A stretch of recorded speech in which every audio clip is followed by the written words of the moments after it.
Hello बच्चों, नमस्कार। कैसे हैं आप सभी? स्वागत है आप सभी का आपके अपने चैनल एक्स फैक्टर एजुकेशन में। दोस्तों, आज का हमारा नेक्स्ट प्रैक्टिस है science railway group D 22/9/2018 shift first. ये 13वां हमारा प्रैक्टिस सेट है। इससे पहले हमने 12 प्रैक्टिस सेट करा रखे हैं, ठीक है। और ये रेलवे ग्रुप डी के लिए साइंस स्पेशल हम करा रहे हैं। 2018 और 2022 के पेपर को सॉल्व करा रहे हैं, ठीक है। जितने भी साइंस के क्वेश्चन आए हुए थे उनको पेपर वाइज और प्रैक्टिस सेट के हिसाब से करा रहे हैं, ठीक। तो अगर आप चैनल पर नए हैं तो चैनल को सब्सक्राइब कर लीजिए, जिससे आने वाली वीडियो की अपडेट मिल सके। और पिछले वीडियोस को आपने नहीं देखा है तो उन्हें भी देख सकते हैं, ठीक है। 2018 और 2022 दोनों के करा रहे हैं। तो चलिए करते हैं वीडियो स्टार्ट।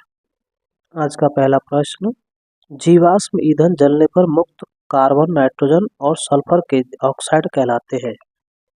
तो जो कार्बन और नाइट्रोजन सल्फर के जो ऑक्साइड होते हैं उनको क्या बोलते हैं, ये बताना है। अम्लीय ऑक्साइड, वैधर्मी ऑक्साइड, मूल ऑक्साइड या निष्क्रिय ऑक्साइड।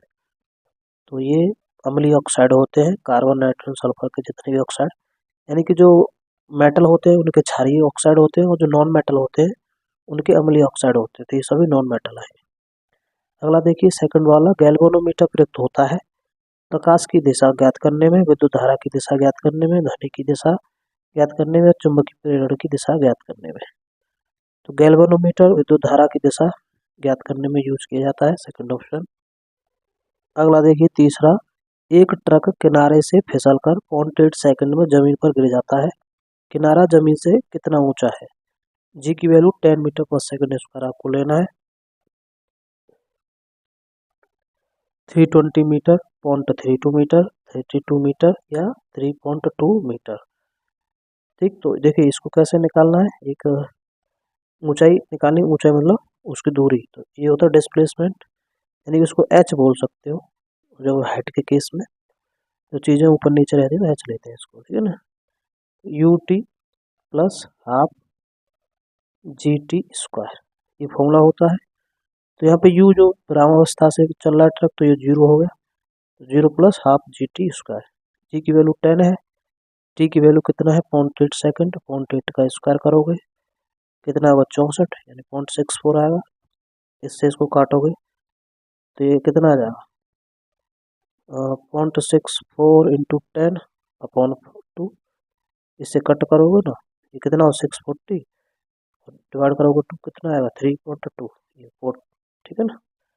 चौथा चौथा क्वेश्चन, दो अस्थियां एक दूसरे से अन्य किसी संयोजी ऊतक से जुड़ी हो सकती है, जिसे डैश कहा जाता है, स्नायु, उपास्थि, आधात्री या पेशी। तो जब दो हड्डियों को जोड़ते हैं तो हम स्नायु से जोड़ते हैं, इसको बोलते हैं इंग्लिश में लेगामेंट। तो लेगामेंट से ये दोनों जुड़ी होती हैं, हड्डियों से हड्डियां कनेक्ट रहती हैं। एक होता है टेंडन, इसको भी ध्यान रखना है आपको। यहाँ पे हड्डी और पेशी, इसको अस्थि, अस्थि मतलब होता है हड्डियाँ, अस्थि और पेशी मसल्स, पेशी मतलब तो मसल को और हड्डी को कनेक्ट करता है टेंडन, और हड्डी से हड्डी को कनेक्ट करता है स्नायु, लेगामेंट। पांचवा प्रश्न, 10 ओम के प्रतिरोध में 0.5 एम्पियर की धारा प्रवाहित हो रही है। इस प्रतिरोध में से 1 मिनट में प्रवाहित होने वाली आवेश की मात्रा होगी 30 सेंटीमीटर, 20 सेंटीमीटर, 0.5 सेंटीमीटर नहीं, चार्ज सी और 5 सी, यानी चार्ज होता है कूलाम, 5 कूलाम। तो देखिए फॉर्मूला होता है I equal to Q upon T. Charge निकालना है, क्यू को चार्ज बोलते हैं, तो इसका मल्टीप्लाई I इंटू टी हो जाएगा। कितने मिनट में निकालना है, करंट कितना है 0.5 एम्पियर है, और टाइम कितना है 1 मिनट इसने दिया है, 60 सेकंड इसके लिए लगाना है, तो सेकंड में टाइम लेना है। 6×5 = 30, 300 कूलम, 30 कूलम फर्स्ट ऑप्शन, ठीक। इसका छठवां देखिए, परमाणु संख्या 57 वाला तत्व संबंधित होता है डी ब्लॉक से, एफ ब्लॉक से, पी ब्लॉक से, एस ब्लॉक से। 57 वाले को बोलते हैं एंथेनम, सॉरी लैंथेनम, इसको बोलते हैं लैंथेनम। और ये लैंथेनम किसके में, एक होता है एक्टिनॉइड्स, एक होता है लैंथेनॉइड्स। तो डी ब्लॉक का है ये, ठीक है ना। सातवां प्रश्न, इथेनॉल को इथेन में परिवर्तित करने के लिए डिहाइड्रेटिंग एजेंट के रूप में डैश का उपयोग किया जाता है, निकेल, सूर्य का प्रकाश, सांद्र सल्फ्यूरिक अम्ल या ताप। सांद्र सल्फ्यूरिक अम्ल H2SO4, ठीक है। इसी को हम यूज करते हैं एथेनॉल यानी कि अल्कोहल से ईथेन प्राप्त करने के लिए डिहाइड्रेटिंग एजेंट इसको बोलते हैं। नेक्स्ट, ओडोमीटर का उपयोग डैश मापने के लिए किया जाता है, तो दूरी, दिशा, गति या गंध। ओडोमीटर को हम दूरी मापने के लिए करते हैं, ठीक है। नवा प्रश्न, आयरन ऑक्साइड का रासायनिक सूत्र है FeO, Fe2O3, Fe3O3, Fe3O3, ठीक है। तो देखिए आयरन 3 इसका मतलब क्या होता है, इसकी वैलेंसी 3 लेके चलनी है, क्योंकि इसकी वैलेंसी 2 होती है, एक तो 2 होती है, एक 3 होती है, तो 3 वाली वैलेंसी के साथ बताना है। और आयरन की कितनी होती है, 3, तो ऑक्सीजन की होती है 2। जब फॉर्मूला बनाओगे तो इसका इस पे चला जाता है, इसका इस पे चला जाता है, 3 इसकी इस पे आ गई, 2 इसकी इस पे चलेगी, ये दूसरा, इसको बोलते हैं आयरन ऑक्साइड, ठीक है, Fe2O3। अगला 10वां, 35, 53 और 85 की परमाणु संख्या के तत्व डैश है, हेलोजन, एल्कलाइन, निष्क्रिय गैस है या हैलाइड। 53 ब्रोमीन होता है, ब्रोमीन है ना, fluorine, chlorine, bromine, iodine, actin, ये हेलोजन के अंदर आते हैं, 17वां ग्रुप है, ठीक है ना, 17वां ग्रुप। अगला देखिए 11वां, किसी बंदूक से बुलेट दागे जाने पर बुलेट की गतिज ऊर्जा डैश होती है, बंदूक की तुलना में कम, अग्रणी, बंदूक की तुलना में अधिक, बंदूक के बराबर। तो बुलेट की बतानी है ना, गोली की, तो गोली की बंदूक से ज़्यादा, ठीक है, ऊर्जा होती है। 12वां प्रश्न, घर्षण बल डैश कार्य करता है, बल की दिशा के लंबवत, बल की दिशा के किसी कोण पर, बल की दिशा में या बल की दिशा के विपरीत। देखिए इसका ये चौथा ऑप्शन है, बल की विपरीत ही कार्य करता है ये, क्योंकि वस्तु को चलने से रोकता है, ठीक है। 13वां प्रश्न, किसी वस्तु को मुख्य अक्ष पर रखने पर अभिसारी दर्पण द्वारा निर्मित प्रतिबिंब का आकार डैश होता है। प्रतिबिंब का आकार यानी इमेज फॉर्मेशन बताना है, कैसा होगा जब वस्तु कहाँ रखी होगी, फोकस पे। और ये अभिसारी दर्पण है, अभिसारी दर्पण को बोलते हैं अवतल लेंस, क्या बोलते हैं, अवतल दर्पण, सॉरी, अवतल दर्पण इसको बोलते हैं। अत्यधिक आवर्धित, धुंधला, समान आकार का, बिंदुओं बिंदुओं के रूप में। अत्यधिक आवर्धित होता है, बहुत ज्यादा बड़ा बनेगा, ठीक है, और अनंत पे जाके बनेगा, ये भी ध्यान रखना है। अगला देखिए 14वां, गर्भाशय में भ्रूण का पोषण प्रदान करने वाला ऊतक डैश है, यानी गर्भाशय में जो भ्रूण होता है उसको पोषण दिया जाता है, किसके थ्रू, बिली, ओविडक्ट, फैलोपियन ट्यूब या प्लेसेंटा। तो भ्रूण को पोषण प्रदान करता है प्लेसेंटा, ये टेम्पररी ऊतक होता है, ठीक है। जब बच्चा गर्भ में पलता है तभी ये क्रिएट हो जाता है, जब तक बच्चा रहता है तब तक ही रहता है, उसके बाद ही खत्म हो जाता है, ठीक। 15 प्रश्न, उभय अभिक्रिया जिसमें 10% NaCl से बिजली पास की जाती है कहलाती है। 10% NaCl में जब हम लाइट प्रोवाइड कराते हैं, यानी लाइट देना, बिजली देने वाला इलेक्ट्रोलाइसिस कराना। पहला, क्लोर क्षार अभिक्रिया, क्लोर लवण अभिक्रिया, बेयर्स अभिक्रिया या हॉल हेराल्ड अभिक्रिया। देखिए NaCl में हम जब बिजली लाइट इलेक्ट्रोलाइसिस कराते हैं तो इसको क्लोर क्षार अल्कली प्रोसेस बोलते हैं, क्लोर अल्कली अभिक्रिया बोलते हैं, ठीक है ना, इंग्लिश में ये क्लोर क्षार अभिक्रिया। इसमें क्या होता है, हमारा NaOH बनता है, सोडियम हाइड्रोक्साइड, क्लोरीन बनती है, ध्यान रखना है, और हाइड्रोजन बनता है, ठीक है, 3 प्रोडक्ट हमारे यहाँ पे बनते हैं। 16वां प्रश्न, यदि एक आयरन जिस पर 1000 वाट अंकित है, जो प्रतिदिन 3 घंटे चलाया जाता है, तो उसके द्वारा 30 दिनों में उपयुक्त कुल ऊर्जा किलोवाट आवर में होगी। किलोवाट आवर में बतानी है, किलोवाट आवर का मतलब होता है यूनिट निकालना, तो कितने यूनिट एनर्जी यूज होगी ये बताना है, 9,900 या 90,000 या फिर 90 यूनिट।